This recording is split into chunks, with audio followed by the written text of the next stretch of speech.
Cuando miramos a las culturas de la antigüedad, una de las cosas que nos salta a la vista en términos de la gran mayoría de las civilizaciones antiguas es el compromiso que encontramos en su cultura con un sistema altamente desarrollado de politeísmo. Pensamos, por ejemplo, en los griegos, quienes tenían su panteón de deidades, y en los romanos, que tenían sus dioses y diosas respectivos, un dios para esto y un dios para esto otro, cubriendo todas las esferas de preocupación humana y esfuerzo humano. Y sin embargo, en medio de ese mundo mediterráneo de la antigüedad, hay una cultura que destaca por su compromiso desarrollado singular con el monoteísmo. Ahora me doy cuenta de que hay estudiosos críticos que sostienen que la religión judía, como se refleja en el Antiguo Testamento, no era realmente monoteísta, sino que era una mezcla sutil de formas de politeísmo, y que las escrituras, tal como las recibimos hoy, fueron trabajadas por editores posteriores, y una postura más moderna del monoteísmo fue escrita en los periodos patriarcales anteriores del registro bíblico. Pero a pesar de esas teorías críticas, una de las cosas que nos salta a la vista es que desde la primera página de la Sagrada Escritura hay una declaración inequívoca de que el Señor Dios no es simplemente una deidad cuyo reinado y autoridad está restringido a las fronteras o límites de Israel, sino que es el Dios más alto, es el Dios del cielo y de la tierra, es el Dios que crea y gobierna todas las cosas. Ahora, el trabajo real del desarrollo de la comunidad religiosa de Israel en el Antiguo Testamento puso gran hincapié y gran énfasis en este punto, que Dios es singular, que solo hay un Dios y ninguno fuera de él. Y pensamos, por ejemplo, en el Pentateuco, en el libro de Deuteronomio, el Shema, que era algo tan profundamente arraigado en la conciencia de la gente. Y esta fue una idea que fue recitada en su liturgia y la encontramos en Deuteronomio capítulo 6, comenzando en el versículo 4. Y estoy seguro de que todos están familiarizados con esto, ya que han oído esto en muchas ocasiones. Es como sigue: escucha, oh Israel, el Señor nuestro Dios, el Señor uno es. Y amarás al Señor tu Dios con todo tu corazón, con toda tu alma y con toda tu fuerza. Ahora, estamos familiarizados con estas palabras, ya que tiene para nosotros el contenido del gran mandamiento. Bueno, en el contexto del Shema aquí, donde se da la llamada a la asamblea y se hace el anuncio: escucha, oh Israel, el Señor nuestro Dios, el Señor uno es. Y luego lo que inmediatamente sigue al gran mandamiento aquí son estas palabras: y estas palabras que yo te mando hoy estarán sobre tu corazón, y diligentemente las enseñarás a tus hijos, y hablarás de ellas cuando te sientes en tu casa y cuando andes por el camino, cuando te acuestes y cuando te levantes, y las atarás como una señal a tu mano y serán por insignias entre tus ojos, y las escribirás en los postes de tu casa y en tus puertas. Ahora, la razón por la que leí esa amonestación es que lo que el autor de Deuteronomio nos está diciendo aquí es que este anuncio de la naturaleza de Dios, de su unidad, de su singularidad, de su unicidad, es tan importante y tan central para la vida religiosa del pueblo, que este punto es uno que debe ser dado por medio de la instrucción a los niños diariamente. Se supone que deben ponerlo en sus muñecas, en sus frentes, en los postes de las puertas, hablar de ello cuando se sienten, hablar de ello cuando se levanten. En otras palabras, toda la pasión de este concepto es que hay una diligencia impuesta a los padres en Israel para asegurarse de que el pueblo y los niños, a medida que crecen, entiendan la singularidad de Dios. Porque la seducción que les espera es el politeísmo en las falsas religiones del mundo que los rodean. Y si leemos la historia del Antiguo Testamento, vemos que la mayor amenaza para Israel era la corrupción que incluía a las personas que iban tras otros dioses y muchos dioses. Y vemos que la unidad de Dios también está circunscrita en el Antiguo Testamento por el primer mandamiento de los 10 mandamientos. No tendrás otros dioses delante de mí. Y eso delante de mí no significa ubicado por delante de mí, queriendo decir que puedes tener 5, 6 o 50 dioses si quieres, mientras seas considerado como el Dios más exaltado y número 1. No, el delante de mí significa mi presencia, y la presencia de Yahvé se extiende a lo largo de toda la creación. Y así cuando Dios dice, no tendrás otros dioses delante de mí, lo que está diciendo aquí es, no tendrás otros dioses. Porque no hay otros dioses, porque solo Dios reinará como deidad. Ahora, hoy me he tomado el tiempo de mirar brevemente algunas de las declaraciones centrales del Antiguo Testamento para ver cuán extenuantemente se establece el concepto de monoteísmo en el Antiguo Testamento. Y sin embargo, al mismo tiempo, una de las doctrinas más importantes que definen la fe cristiana es la doctrina de la Trinidad, en la que confesamos nuestra fe en el Dios Trino, que Dios es 3 personas en una esencia, y exploraremos esa fórmula no en esta sesión, sino en la próxima sesión después de esta. Pero por ahora queremos ver este asunto de la Trinidad porque es una de las doctrinas más difíciles, misteriosas, desconcertantes y controversiales de toda la fe cristiana. Quiero decir, ¿cómo fue? La pregunta se planteó en los primeros años de la fe cristiana. ¿Pueden los cristianos ser fieles a la religión del Antiguo Testamento, la cual hace un hincapié tan importante en el monoteísmo, y al mismo tiempo hablar de Trinidad? Porque por lo menos a primera vista, cuando hablamos del Dios Trino, la forma en que a menudo es entendida y escuchada por las personas que nos rodean es que creemos en 3 dioses: un Dios Padre, un Dios Hijo y un Dios Espíritu Santo. Puede que no tengamos tantas deidades como se encontró en la religión de Roma o en la griega antigua, pero no las tenemos. Tenemos 2 más de las que se encontró en Israel, que tenemos 3 dioses, o triteísmo, que es una forma de politeísmo.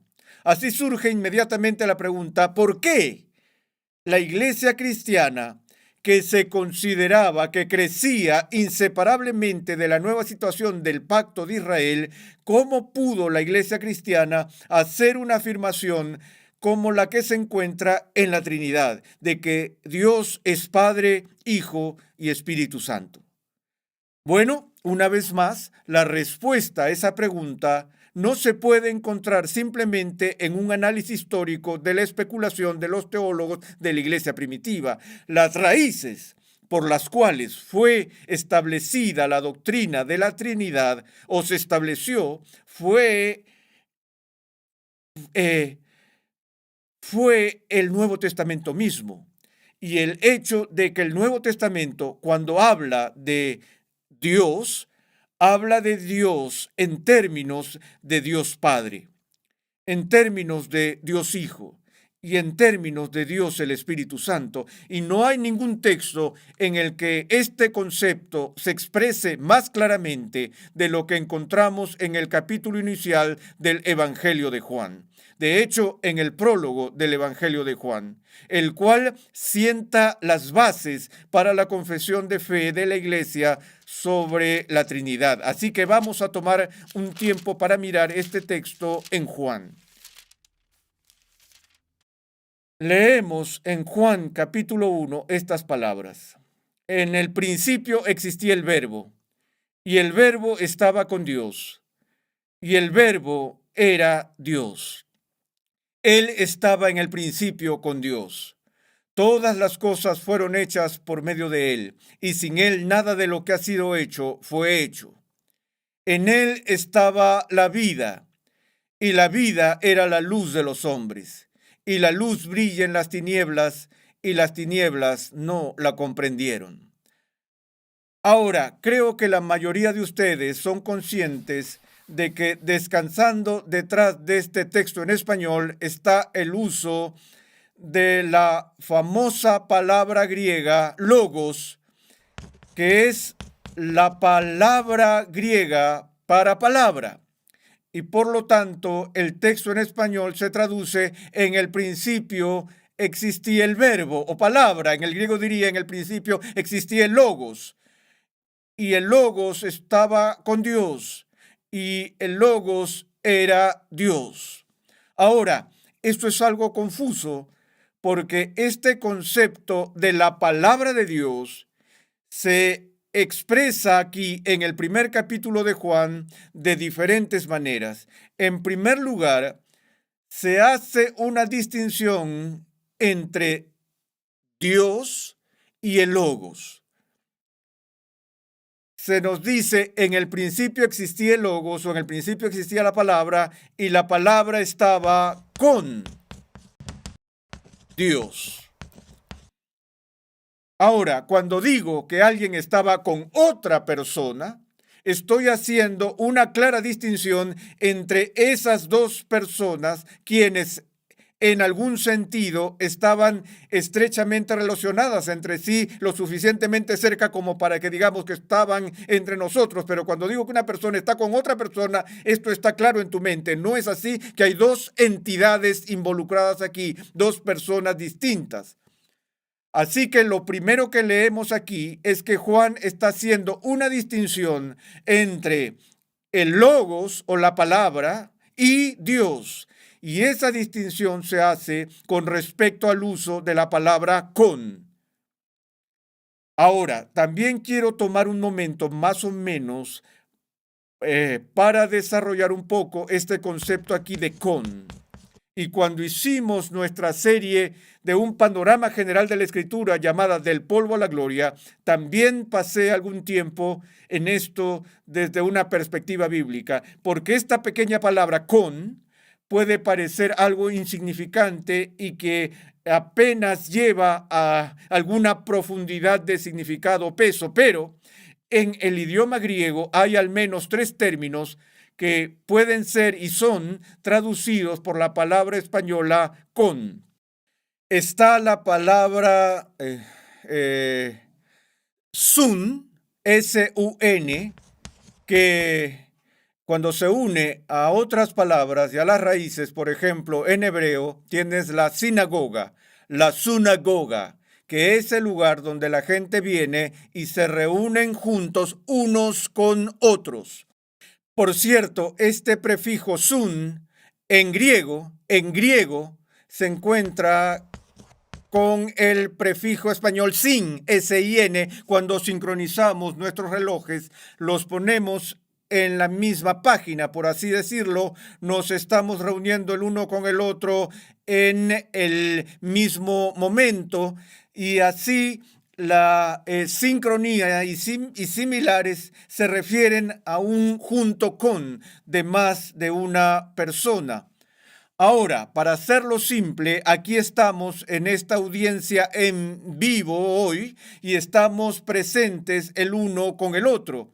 Eso significa que somos socios en un grupo de personas.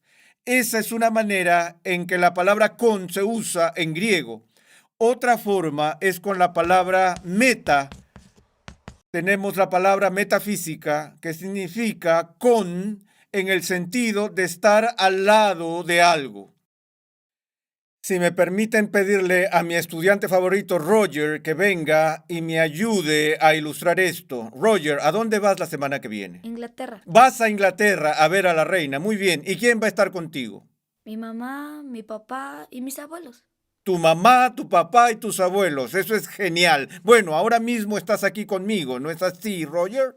Sí, Y estamos de pie uno al lado del otro. Él está a mi lado, él está conmigo. Ves a dos personas caminando por la calle y están juntas. Y tal vez veas a un marido y una esposa y dices, oh, aquí está el señor y la señora tal y tal. Están caminando juntos esta noche. Y la relación es de lado a lado, hombro con hombro. Y así estamos en este lugar, ¿cierto, Roger? sí, señor. Hey, muy bien, amigo, muchas gracias. Bien. Ese es otro tipo de contigüidad. Pero todavía hay un tercer tipo de con que utilizan los griegos y está indicado por la palabra griega pros, que por cierto constituye la base de otra palabra griega, que es la palabra griega prosopón. Y la palabra griega prosopón es la palabra griega para cara.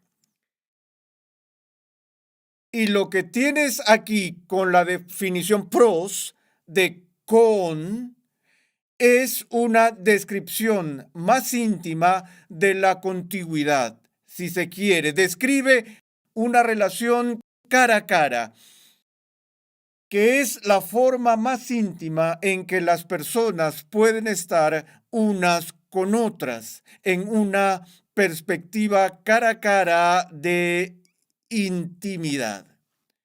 Ese es el término que Juan usa aquí cuando dice, en el principio existía la palabra y la palabra estaba con Dios. La palabra estaba pros Dios. El logos estaba en esta relación más cercana posible con Dios. Pero no importa cuánto nos esforcemos aquí con estas diferencias sutiles del uso del término con, no importa cómo cortes la palabra con, todavía indica una distinción entre dos partes, ¿cierto? Y hasta ahora todo bien. En primer lugar, estamos aprendiendo aquí que Logos estaba con Dios desde el principio en una relación íntima y ahora de repente toda consternación viene a nuestras mentes cuando vamos al siguiente versículo o a la siguiente cláusula y la palabra era Dios. Y el Logos era Dios. Bueno, espera un minuto. Nos estás diciendo por un lado que la palabra está con Dios. Ahora vas al siguiente paso y dices que la palabra era Dios. Y el verbo que se utiliza aquí es una forma común del verbo griego ser. Es un verbo de enlace y se utiliza aquí en la función copulativa en la que lo que se afirma en el predicado ya se encuentra en el sujeto, de modo que son reversibles. La palabra era Dios y Dios era la palabra.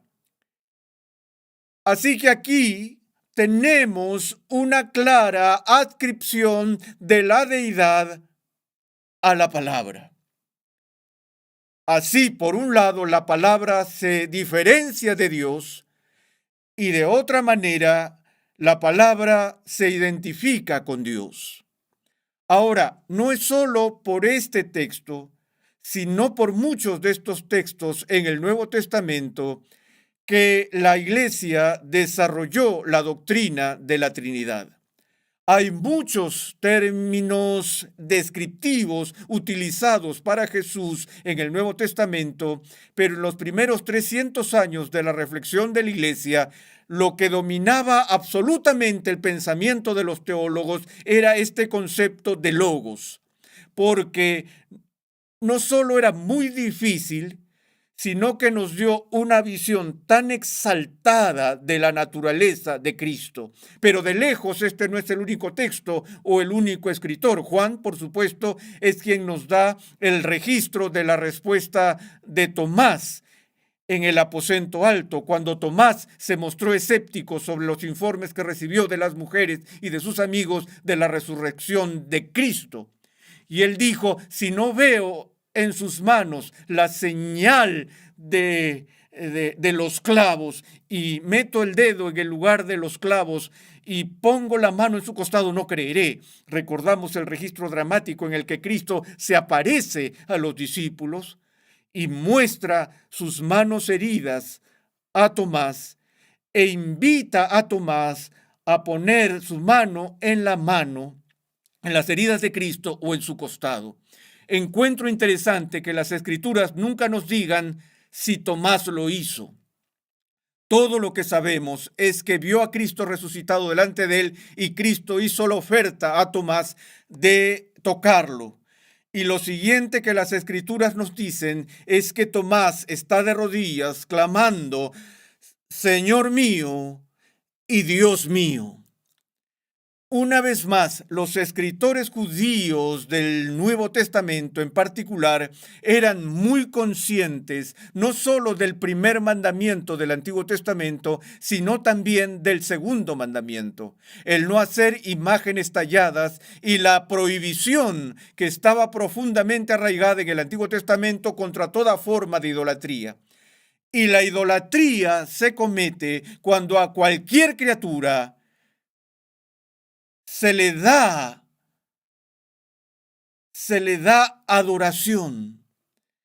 De modo que la comprensión de los escritores del Nuevo Testamento era la siguiente: que adorar a Cristo solo puede ser justificado si de hecho, de alguna manera, es divino.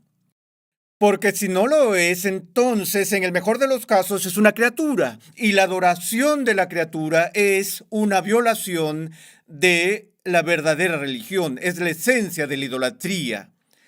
Y que Jesús mismo aceptó la adoración de Tomás es muy significativo. Jesús, en otras ocasiones en el Nuevo Testamento, cuando sana en el día de reposo, cuando perdona el pecado, y los fariseos se oponen a eso, dicen: ¿quién crees que eres? Este hombre se está haciendo igual a Dios. Entendieron la implicancia de lo que Jesús estaba diciendo, porque Jesús dijo: hago esto para que sepan que soy el Señor del día de reposo. Ahora, todo judío entendía que el único que era el Señor del día de reposo era Dios, quien instituyó el día de reposo. Y Jesús dijo: hago estas cosas para que sepáis que el Hijo del Hombre tiene autoridad en la tierra para perdonar pecados. Y de nuevo, los judíos reaccionaron con ira porque dijeron que se está atribuyendo los derechos y privilegios y las autoridades que pertenecen a Dios solamente. Y de nuevo, de vuelta al prólogo de Juan, el que se desprende de la declaración: y la palabra era Dios, que estaba en el principio con Dios, todas las cosas fueron hechas por medio de él, y sin él nada de lo que ha sido hecho fue hecho. Aquí el Logos se identifica con el Creador, y finalmente en él estaba la vida. Recuerden lo que Pablo dice en Hechos, que es en Dios que vivimos, nos movemos y tenemos nuestro ser. Decir que la vida está en el Logos, que esa es la fuente de la vida, el suministro de energía de la vida, es claramente atribuir deidad a este que se llama el verbo, la palabra. Y así vemos que si vamos a tratar el concepto bíblico de Cristo y del Padre y del Hijo, tenemos que tener una fórmula que, por un lado, hace una clara distinción entre las personas de la Trinidad y una distinción que no destruye la deidad de cada uno. Y veremos cómo ocurrió eso en nuestra siguiente lección.